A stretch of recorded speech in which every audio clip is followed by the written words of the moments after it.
Hello friends, so ఈ వీడియోలో మనం మిక్స్ వెజిటేబుల్ కర్రీ చేసుకుందాం. సో దానికోసం మీరు ఫస్ట్ ఏ వెజిటేబుల్స్ అయినా ఒక 3 to 4 వెజిటేబుల్స్ తీసుకోండి. వాటిని కట్ చేసుకున్న తర్వాత పక్కన పెట్టుకోండి. సో నెక్స్ట్ ఇలా ఒక కడాయిలో మీరు కొంచెం ఆయిల్ వేసుకొని అది బాగా హీట్ అయిన తర్వాత కొంచెం జీరా ఇంకా కరివేపాకు వేసుకొని ఒకసారి బాగా కలుపుకోండి. తర్వాత మీరు కట్ చేసుకున్న వెజిటేబుల్స్ ఉంటాయి కదా, అవి ఒకసారి వేసుకొని ఒకసారి బాగా కలుపుకోండి. సో వెజిటేబుల్స్ వేసుకొని బాగా కలుపుకున్న తర్వాత మీకు టేస్ట్కి సరిపడంత ఉప్పు వేసుకొని కొంచెం టర్మరిక్, రెడ్ చిల్లీ పౌడర్, అలాగే అల్లం వెల్లుల్లి పేస్ట్, తర్వాత కొంచెం ధనియా పౌడర్ వేసుకొని ఒకసారి బాగా కలుపుకోండి.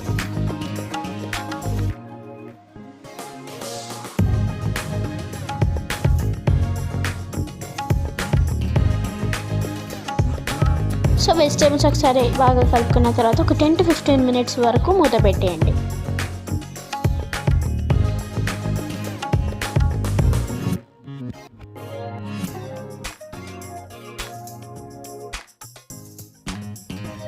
తర్వాత దాంట్లో 1 to 1.5 గ్లాస్ వాటర్ వేసుకొని ఒకసారి బాగా కలుపుకోండి.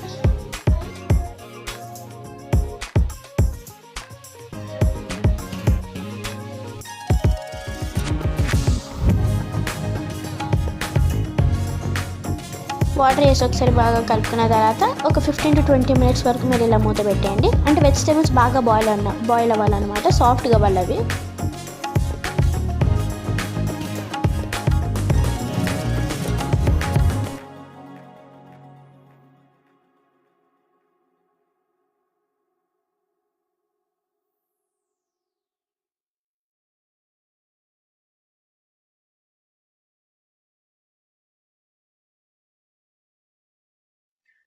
సో లాస్ట్లో ఇలా కొరియాండర్ వేసుకొని కలుపుకుంటే tasty and simple mix vegetable curry ready.